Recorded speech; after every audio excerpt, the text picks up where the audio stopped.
Bien, entonces fuerzas en vigas y cables. Hay dos tipos importantes de estructuras, ¿sí? de ingeniería. Una son las vigas, otros son los cables. Las vigas cuyas imágenes estamos visualizando son elementos prismáticos, rectos y largos, que están diseñados para soportar cargas aplicadas en varios puntos a lo largo del elemento.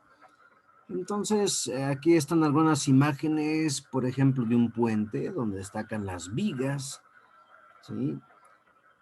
Esa estructura larga de acero. Aquí tenemos otras imágenes de vigas. Por otro lado, también tenemos los cables, que son flexibles, pero capaces de soportar una gran tensión. Y están diseñados para soportar cargas concentradas o distribuidas. Aquí se ven algunas imágenes de esos cables de acero, obviamente. Entonces los cables se utilizan en muchas aplicaciones ingenieriles, tales como puentes colgantes y líneas de transmisión.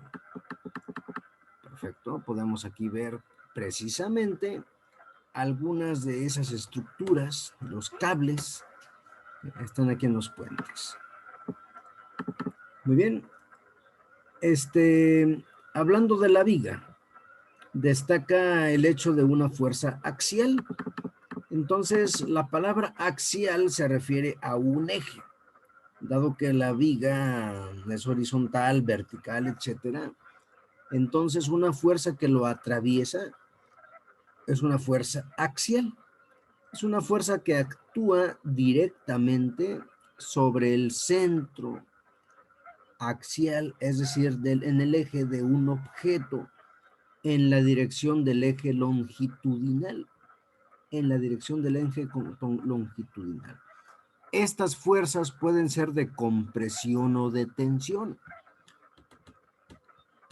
Así que ustedes pueden aplicarle fuerzas a la viga tratando de comprimirla o hacia afuera, ¿verdad? Tratando de jalarla de esa manera. Entonces, dependiendo del sentido en el que se ejerza esa fuerza, dependiendo del sentido. Cuando una fuerza axial actúa a lo largo del eje longitudinal y este eje pasa por el centro geométrico del objeto, será además una fuerza axial concéntrica. A ver, vamos a ver en qué consiste esta fuerza concéntrica. Cuando una fuerza axial actúa a lo largo del eje longitudinal, aquí lo vemos en la imagen, columna soportando una carga axial, y este eje pasa por el centro geométrico del objeto, será una fuerza axial concéntrica. En caso contrario, será una fuerza axial excéntrica. Entonces pueden ver la otra imagen, donde no atraviesa el centro geométrico, entonces está ligeramente desviada, entonces una columna soportando una carga excéntrica. Para eso, el centro geométrico es un punto dentro del espacio delimitado por la forma del objeto y que es el centro perfecto de su masa. En otras palabras, desde este punto encontraremos la misma cantidad de masa del objeto en cualquier dirección. Muy bien, el centro geométrico, ¿verdad? En el caso ideal, donde la masa está completamente distribuida, entonces no hay duda que está exactamente en el centro geométrico. Suponiendo que está distribuida la masa. Que en el caso de la viga, todo parece indicar que sí.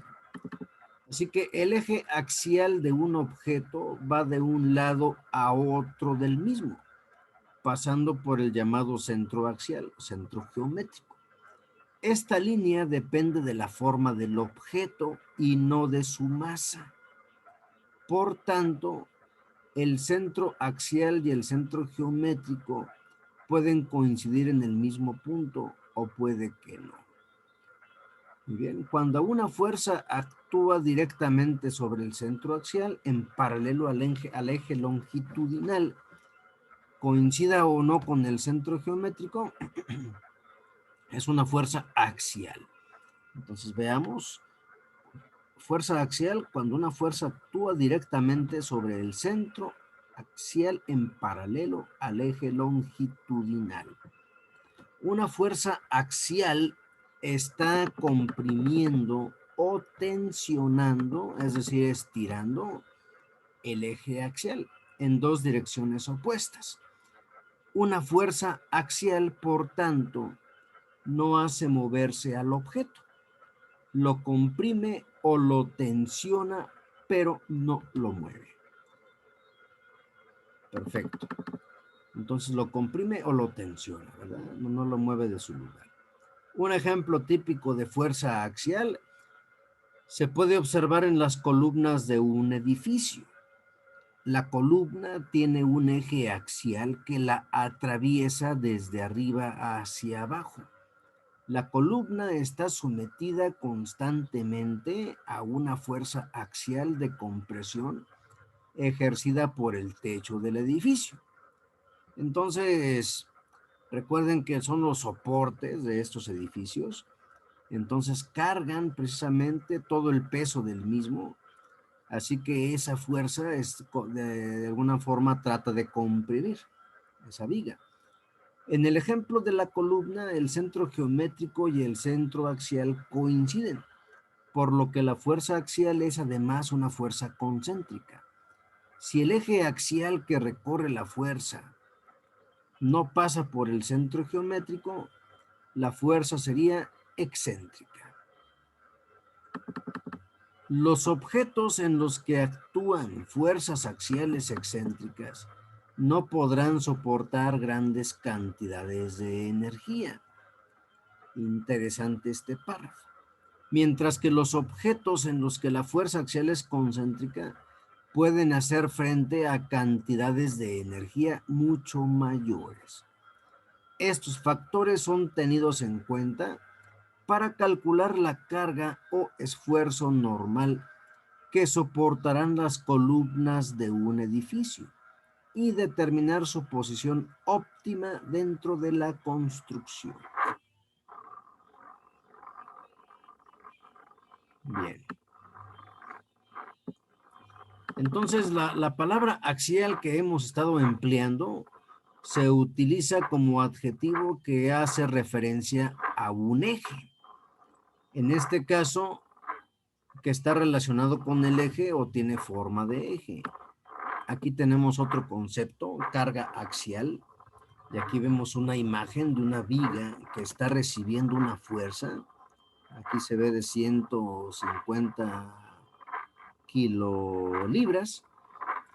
Bueno, fuerza que actúa a lo largo del eje longitudinal. Entonces, para que nos quede claro, carga axial o fuerza axial es una fuerza que actúa a lo largo del eje longitudinal de un miembro estructural aplicada al centroide de la sección transversal del mismo, produciendo un esfuerzo uniforme. Entonces, vamos a ver este ejemplo, ¿sí? Donde tenemos una viga de 4.8 metros de longitud que está sujeta a las fuerzas mostradas. Aquí vemos precisamente una viga que tiene dos soportes. Para eso tenemos un punto A, un punto B, y tenemos 4 fuerzas actuando sobre él.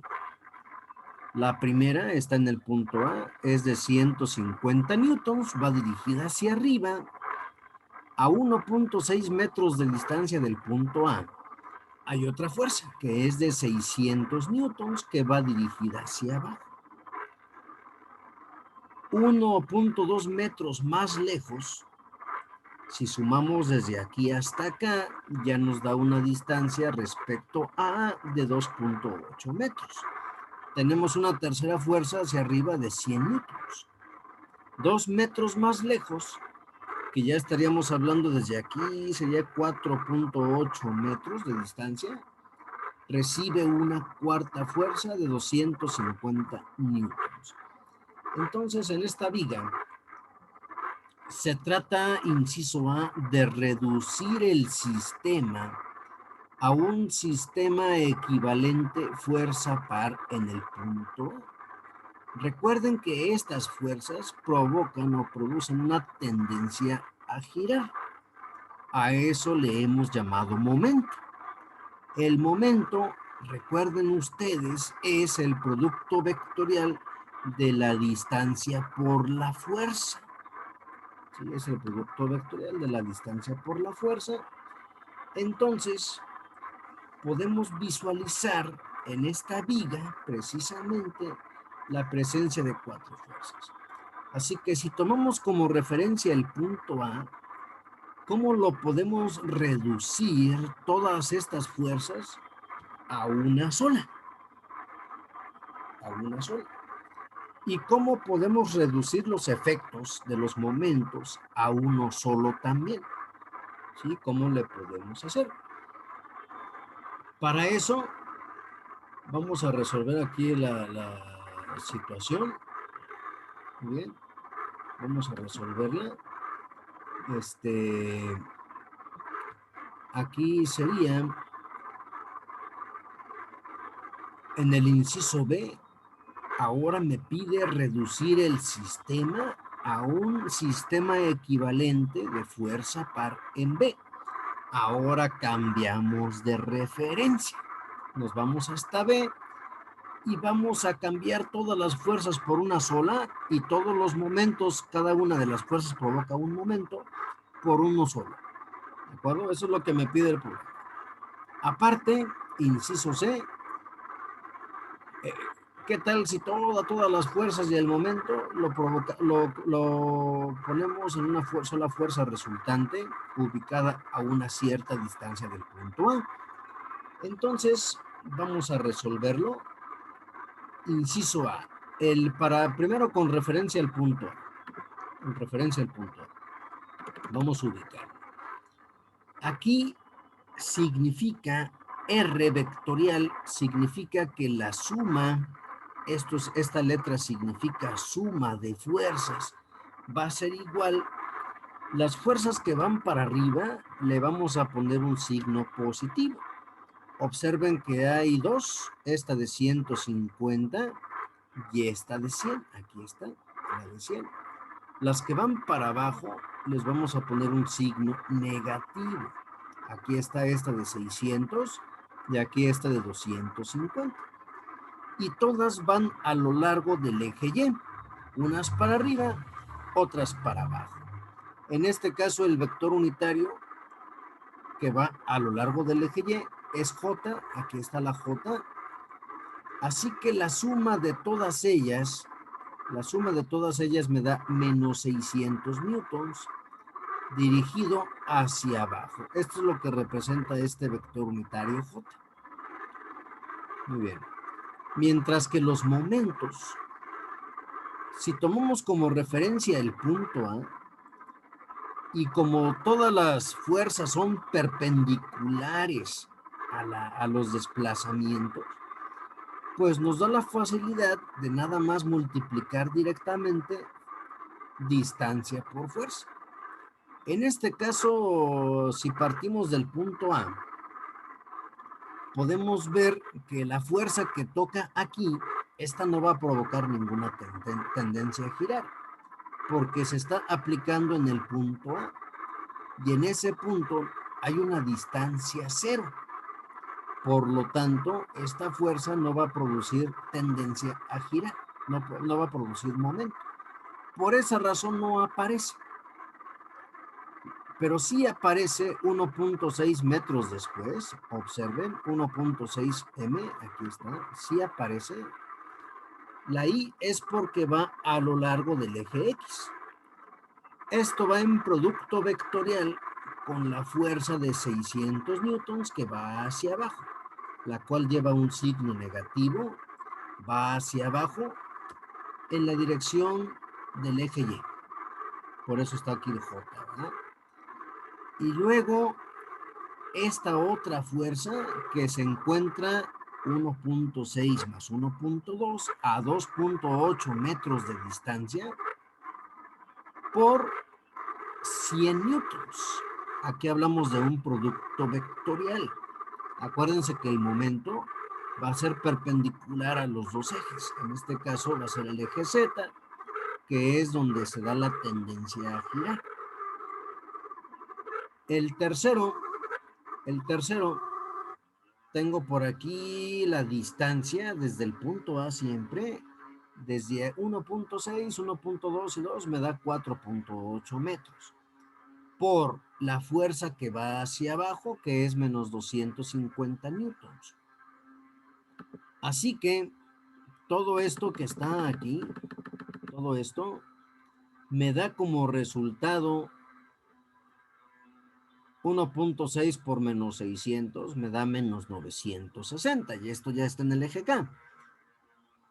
2.8 por 100 me da pues 280, de nueva cuenta en K, en el eje Z. 4.8 por menos 250 me da menos 1200. Quiere decir que todos los momentos presentes pueden ser reemplazados por uno solo, de menos 1880 newtons metro en el eje Z. Así que todo el sistema lo podemos reemplazar por una sola fuerza de menos 600 newtons. El signo menos indicará que va hacia abajo, y menos 1880 newtons metro en K. El signo negativo me indica que esto va a girar en el sentido de las manecillas del reloj. Esto es lo que me va a indicar. El giro se va a dar en el sentido de las manecillas del reloj. Bueno, si es que girara, nada más es la tendencia. Ahora me lo pide en el punto B. Vamos a verlo en el punto B. Ahora nos vamos al otro extremo. Estamos acá. Estamos aquí ahora, en el punto B. Y vamos a hacer algo similar. Vamos a sustituir todas las fuerzas por una sola y los momentos por uno solo. Nada más que ahora vamos a sujetar la viga de acá. Es decir, que si girara, de aquí lo estaríamos sosteniendo. ¿Sale? Vamos a ver qué pasa. Entonces las distancias van desde aquí para acá, y observen que las distancias son negativas, siguiendo el eje negativo de X. Vamos a verlo. Entonces en B, ¿verdad? Tenemos de nueva cuenta la suma de fuerzas, que es exactamente la misma. Sigue siendo menos 600, es decir, se repite este procedimiento. Hasta aquí es el procedimiento, va igual, menos 600 newtons. A continuación sigue el cálculo de los momentos. Para ese cálculo tenemos que la fuerza par R permanece inalterada, pero se debe determinar un nuevo par. En este caso, observen que he cambiado la referencia, ya no está la A, está la B, y observen el primero. El primero dice que es menos 4.8, observen el signo negativo, significa que se va hasta la izquierda, ¿sí? Porque estamos desde B. Entonces 150 newtons es positivo. Vamos a analizar las fuerzas. Vamos a analizarlas. Como estamos aquí, de aquí hasta acá, este desplazamiento es negativo. Es un vector, menos 4.8 por 150. Este va para arriba, el de 150. Aquí se alcanza a ver el siguiente. De aquí hasta acá, esto me da menos 3.2, la distancia de aquí hasta acá. Negativa por la dirección que tiene. Y también es negativa la fuerza que va para abajo, menos 600 newtons. Vamos a ver, se supone que es el siguiente dato que aparece. menos 3.2 por menos 600. Y finalmente el tercero es menos 2 metros por 100. Identifiquemos dónde está menos 2 metros. Aquí está, el signo negativo es por la dirección y 100 es porque va para arriba. Es correcto. Y observen que la fuerza que se aplica en B, esa no la estoy considerando, por la sencilla razón de que esta fuerza no le va a provocar un momento. Obviamente, cuando empuja sobre B, lo que puede lograr es empujarlo, desplazarlo, pero no que gire. Entonces, como a la distancia es 0, dado que se aplica en el mismo punto B, no hay momento ahí. Así que vemos los cálculos, menos 4.8 por 150, menos 3.2 por menos 600. Este producto me va a dar positivo. Menos 2 por 100, y esto me va a dar 1000 newton metro en K. Quiere decir que yo puedo reemplazar todas las fuerzas por una sola de menos 600 newtons y un momento de 1000 newton metro K. El signo positivo me indica que el giro sería en dirección opuesta al de las manecillas del reloj. Dirección opuesta. Quiere decir que si esto hiciéramos que girara, entonces la fuerza de menos 600 va a hacer lo que gire de esta manera, en el sentido contrario. Finalmente, en el inciso C, me está pidiendo que todo esto lo reemplace por una sola fuerza, nada más una sola fuerza. En este caso, si tomo como referencia el punto A, entonces la resultante del sistema de fuerzas se le llama fuerza resultante, y ahora lo que vamos a buscar es el punto de aplicación que me dé el momento que obtuve en A, que fue de menos 1880.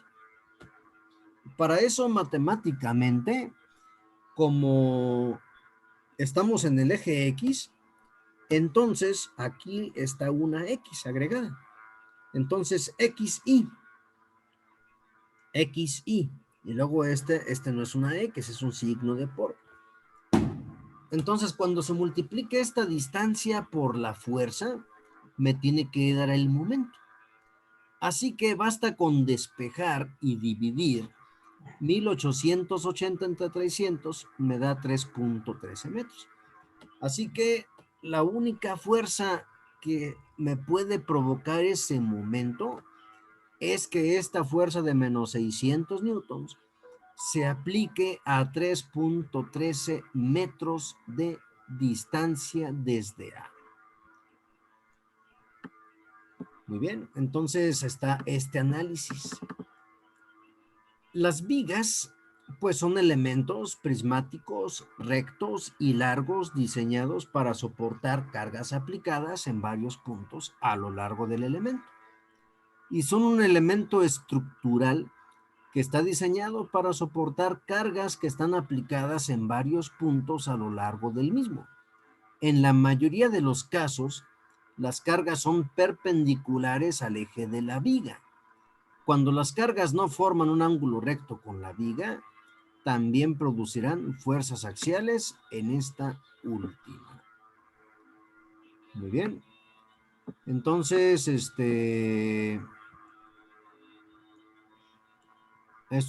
es el material acerca de las vigas.